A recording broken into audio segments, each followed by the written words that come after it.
देखें, आज हमने बात करनी है किसकी, डिसऑर्डर ऑफ स्केलेटन, यानी हमारा जो स्केलेटन है, हमारी जो हड्डियां हैं, उनमें कौन कौन से प्रॉब्लम आ जाते हैं। स्केलेटन डिफॉर्मेशन की अगर बात करें, यानी स्केलेटन के जो डिसऑर्डर होते हैं, स्केलेटन के डिसऑर्डर हेरिडिटी भी हो सकते हैं। हेरिडिटी मतलब क्या, पैदाइशी भी जो है वो हो सकते हैं, या जेनेटिकली भी जो है ये डिसऑर्डर हो सकते हैं। अगर हम हेरिडिटी डिसऑर्डर की बात करें तो आर्थराइटिस जो है अक्सर क्या होता है, ये हेरिडिटी में भी होता है। आर्थराइटिस मतलब जोड़ों का जो दर्द है, ये वैसे तो वायरल इन्फेक्शन की वजह से और भी इसकी वजह हो सकती है, लेकिन ये हेरिडिटी के अंदर भी होता है। बाद दफा जो इसकी स्केलेटन के डिसऑर्डर होते हैं, बोन के डिसऑर्डर, वो हार्मोनल डेफिशिएंसी की वजह से भी होते हैं, किसी हार्मोन की कमी की वजह से भी हो सकते हैं। जैसे फीमेल के अंदर एस्ट्रोजन हार्मोन की वजह से ऑस्टियोप्रोसिस जो है वो क्या हो जाती है, बीमारी हो जाती है, हड्डियों का कमजोर होना, हड्डियों का बुरबुरा होना। ये किसकी वजह से होता है, ये एस्ट्रोजन हार्मोन की कमी की वजह से होता है। ये हार्मोनल डेफिशिएंसी है। बाज़ दफा न्यूट्रिशनल डेफिशिएंसी की भी वजह से होता है, जैसे विटामिन डी है या कैल्शियम जो है, ये अगर कम हो जाता है तो उसकी वजह से बड़ों में जो है वो जो बीमारी होती है उसको ऑस्टियोमेलेशिया कहते हैं, और बच्चों में जो होती है वो रिकेट्स होती है। ये बेसिकली किसकी वजह से होती है, विटामिन डी और कैल्शियम की कमी की वजह से। अच्छा, अगर हम बात करें कॉमन डिसऑर्डर ऑफ स्केलेटन, जो कॉमन डिसऑर्डर होते हैं स्केलेटन के, जिसको आपकी बुक में डिस्कस किया है, वो स्लिप डिस्क है और स्पॉन्डिलोलिसिस है, इसके अलावा शियाटिका है और आर्थराइटिस है। इनको हमने जो है वो वन बाय वन क्या करना है, डिस्कस करना है। तो सबसे पहले बात कर लेते हैं स्लिप डिस्क और हर्नेटेड डिस्क। अब देखें, स्लिप डिस्क या हम कौन सी डिस्क के बारे में ये बात कर रहे हैं, तो हम जिस डिस्क के बारे में बात कर रहे हैं वो हम बात कर रहे हैं intervertebral disc. Intervertebral disc basically देखो क्या है, जो आपकी जो वर्टिब्रल कॉलम्स हैं, मिसाल के तौर पे ये आपकी वर्टिब्रे हैं, वर्टिब्रे मतलब हमारी जो बैकबोन की जो बोन्स हैं, वर्टिब्रे।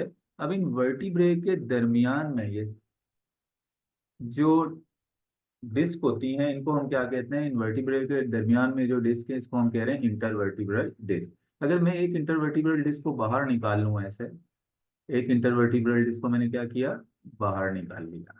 अब ये इंटरवर्टिब्रल डिस्क जो है वो किस तरह का होता है, कुशन लाइक पैड है, यानी एक पैड की तरह होती है, कुशन लाइक पैड की तरह होती है। और इस इंटरवर्टिब्रल डिस्क के दो पार्ट होते हैं, एक न्यूक्लियस पल्पोसिस और एक होता है एनुलस फिब्रोसिस। न्यूक्लियस पल्पोसिस किसको कहते हैं, ये जो सेंटर वाला पार्ट है, चले मैं इस सेंटर वाले पार्ट को जो है वो रेड कलर से शो कर देता हूँ। ये जो सेंटर वाला पार्ट है, ये इसको क्या कह रहे हैं, इसको हम कह रहे हैं सेंटर वाले पार्ट को न्यूक्लियस पल्पोसिस। और ये जो बाहर वाला जो ग्रीन कलर का जो ये जो ब्लू कलर का पार्ट नजर आ रहा है, इसको हम क्या कह रहे हैं, इसको हम कह रहे हैं न्यूक्लियस एनुलस फिब्रोसिस। तो दोनों में चलें फर्क देख लेते हैं कि ये जो न्यूक्लियस पल्पोसिस होता है ये इनर है। पहली तो बात हमने क्या कर ली है, इनर है, यानी आपको ये अंदर की तरफ है, सेंटर में, तभी हम इसको न्यूक्लियस कह रहे हैं। इसके अलावा ये सेमी फ्लूइड होता है, मतलब ये सॉलिड नहीं होता, ये जेली की तरीके का क्या होता है, सेमी फ्लूइड होता है। और सेमी फ्लूइड होने की वजह से किसके तौर पे काम करता है, एक एज अ रबड़। ये किस तरीके से काम करता है, रबड़ की तरह काम करता है। और ये क्या करता है, आपकी वर्टिब्रे को जो है वो क्या देता है, इसको जो है वो इलास्टिसिटी देता है और कंप्रेसिबिलिटी देता है। आप थोड़ा बहुत अपनी वर्टिब्रे को जो मूव कर लेते हैं, कंप्रेस कर लेते हैं, और उसमें जो इलास्टिक जो उसकी नेचर है वो किसकी वजह से, वो इस न्यूक्लियस पल्पोसिस की वजह से है। अच्छा, अगर हम बात करें एनुलर फिब्रोसिस की, जो कि ये आउटर रिंग है, ये देखें ब्लू कलर की, ये जो आउटर रिंग है जिसको हम क्या कह रहे हैं, एनुलर फिब्रोसिस। ये जो है इसके मुकाबले में क्या है, स्ट्रॉन्ग है। अगर आप इसको न्यूक्लियस पल्पोसिस के मुकाबले में देखें तो ये स्ट्रॉन्ग होती है, और ये फिब्रो कार्टिलेज है, यानी फाइबर्स और कार्टिलेज की बनी हुई होती है। इसका काम क्या होता है, होल्ड टुगेदर सक्सेसिव वर्टिब्रे, यानी जो वर्टिब्रे हैं, अब अगर इसको देखें तो ऐसे वर्टिब्रे के जो ये बीच में तो है, सेंटर में तो यहाँ पर क्या है, ये न्यूक्लियस पल्पोसिस। न्यूक्लियस पल्पोसिस जो है ये वर्टिब्रे को ज्वाइन नहीं कर रहा, असल में वर्टिब्रे को जो ज्वाइन कर रहा है, एक दूसरे से मिला के रखने का जो काम किया हुआ है, ऐसे ऐसे इन दोनों को जो मिलाया हुआ है, ज्वाइन किया हुआ है, ऐसा ज्वाइंट्स का जो काम कर रहा है वो कौन कर रहा है, वो कर रहा है एनुलर फिब्रोसिस जो है वो क्या कर रहा है, ये ज्वाइंट का जो है वो काम कर रहा है।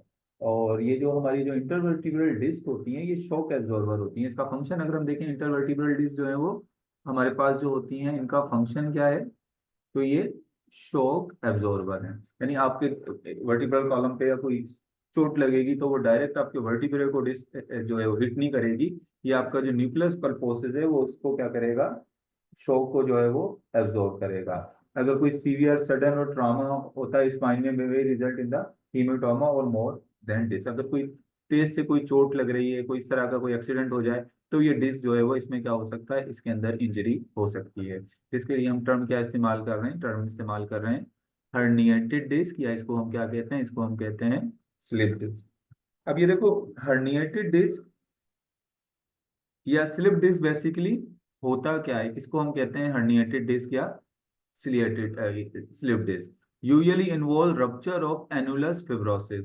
इसमें होता क्या है स्लिप डिस्क के अंदर, तो स्लिप डिस्क के अंदर क्या होता है, ये जो आपका एनुलस फिब्रोसिस है ये क्या हो जाता है, ये रप्चर हो जाता है। मिसाल के तौर पे ये जो ब्लू कलर का मैं आपको दिखा रहा हूँ एनुलस फिब्रोसिस, ये क्या हुआ, ये यहाँ से बीच में से क्या हुआ, यहाँ से ये रप्चर हो गई। ये देखिए, ये एनुलस फिब्रोसिस था, ये ऐसे, ये यहाँ से क्या हो गया, एक जगह से क्या हो गया, ये रप्चर हो गया। एनुलस फिब्रोसिस रप्चर हुआ, तो प्रोट्रूजन किसकी हो गई, यानी क्या चीज बाहर निकल गई, जो अंदर स्पंजी न्यूक्लियस पल्पोसिस था, ये अंदर रेड कलर का जो स्पंजी न्यूक्लियस पल्पोसिस था, ये कहाँ निकल आया, ये निकल आया बाहर की तरफ। ये कहाँ निकल आया, बाहर की तरफ निकल आया। इसी को हम क्या कह रहे हैं, इसको हम कह रहे हैं हर्निएटेड डिस्क। वैसे इसका सही नाम जो है हर्निएटेड डिस्क है। इसकी जो स्लिप डिस्क जो है वो टर्म जो है वो सही नहीं है, क्योंकि स्लिप डिस्क का मतलब होता है डिस्क का स्लिप होना, यानी सरकना, ये सरकती नहीं है। ये तो बेसिकली इसमें क्या होता है कि ये जो ऊपर वाला जो कार्टिलेज वाला पार्ट होता है वो क्या हो जाता है, वो ब्रेक डाउन हो जाता है। तो इसके अंदर जो है वो कार्टिलेज वाला पार्ट जो है वो क्या हो गया, ये ब्राउन हो ब्रेक डाउन हो गया। अच्छा, आपको पता है कि इसमें से हमारी न्यूरो वो जारी होती है, इसके अंदर से हमारी स्पाइनल कॉर्ड, यहाँ से हमारी जो है वो इसमें से स्पाइनल कॉर्ड मूव कर रही है। और अगर इसके साथ हमारी स्पाइनल कॉर्ड बाहर निकल जाए ना, वो ऐसे प्रेस हो जाए इसके अंदर, तो फिर क्या होता है, तो फिर सीवियर किस्म का क्या होता है, पेन होता है। सीवियर किस्म का क्या होता है, पेन होता है। और उस इसका जो ट्रीटमेंट है वो पेन किलर होती है, बेड रेस्ट होता है। और बाद दफा जो है वो इसके ट्रीटमेंट में क्या की जाती है, सर्जरी भी जो है वो की जाती है।